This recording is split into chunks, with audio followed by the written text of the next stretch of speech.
কচুরি কচুর ভর্তার রেসিপি। নমস্কার, ভিলেজ কুকিং বাংলাদেশ ইউটিউব চ্যানেলে আপনাদের সবাইকে স্বাগতম। আজকে আবার নিয়ে আসলাম আরেকটি ভিন্ন ধরনের কচুর ভর্তা। আমাদের চ্যানেলে কিন্তু এরকম অনেক ধরনের বিভিন্ন ধরনের আইটেমের কচুর বিভিন্ন ভর্তার রেসিপি আমরা শেয়ার করে থাকি।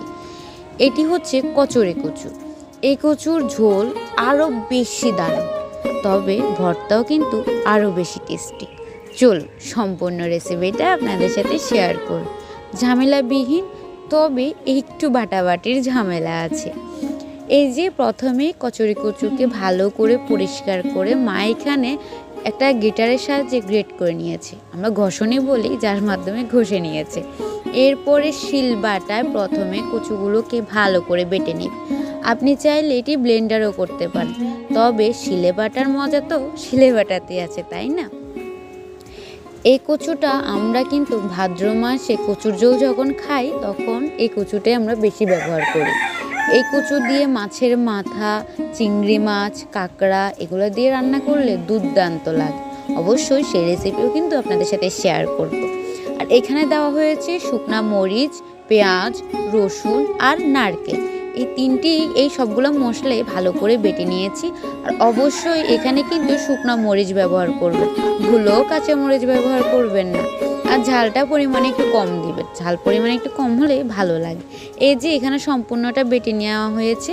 এরপরে চলে যাব আমরা আমাদের চুলোতেই প্রথমে কড়াইতে বেশি পরিমাণে একটু তেল দিয়ে দিবেন। এরপরে পরপর প্রথমে কচু আর ওই যে মশলা, শুকনা মরিচ, পেঁয়াজ, রসুন যে বেটে রেখেছি সেটা দেবেন। নারকেলটা একটু পরে দেবেন, কারণ এই কচুকে ভালো করে তেলের মধ্যে একটু কষাইতে হবে। কষিয়ে নিলে খুব ভালো একটা ফ্লেভার আসবে। এই যে দেখুন ভালো করে তেলের মধ্যে কষিয়ে নেওয়া হচ্ছে। আর একটু সুন্দর কালারের জন্য আমরা এখানে একটু হলুদ গুঁড়ো ব্যবহার করতেছি। এটা হচ্ছে অপশনাল, আপনি চাইলেও ব্যবহার করতে পারেন, না চাইলে ব্যবহার নাও করতে পারেন। যাই হোক, এরপরে এখানে একটু লবণ দেওয়া হয়েছে। অবশ্যই কোনো তরকারি ভর্তা হোক লবণ ছাড়া ভালো লাগবে না। এরপরে মা উপর থেকে আগের বেটে রাখা যে নারকেল ছিল ওটা দিয়ে দিয়েছে, আর হালকা একটু জল দিয়ে দিয়েছে, কারণ যদি এই কচুটা খুবই কিন্তু ডেঞ্জারাস হয়। আপনি এটাকে ভালো করে সিদ্ধ করে যদি না ভর্তার রেসিপিটা না করেন তাহলে কিন্তু আপনার চুলকুনি হইতে পারে গলায়। ওই জন্য এই যে ভালো করে এবার মা তেলের মধ্যে একটু দাগ লাগানো ভর্তা তৈরি করবে, একটু হালকা লাল দাগ লাগানো ভাবে নামাই নেবেন। এরপরে ভালো করে নাড়িয়ে নামিয়ে নিলে তৈরি হয়ে গেছে কচুর ভর্তা।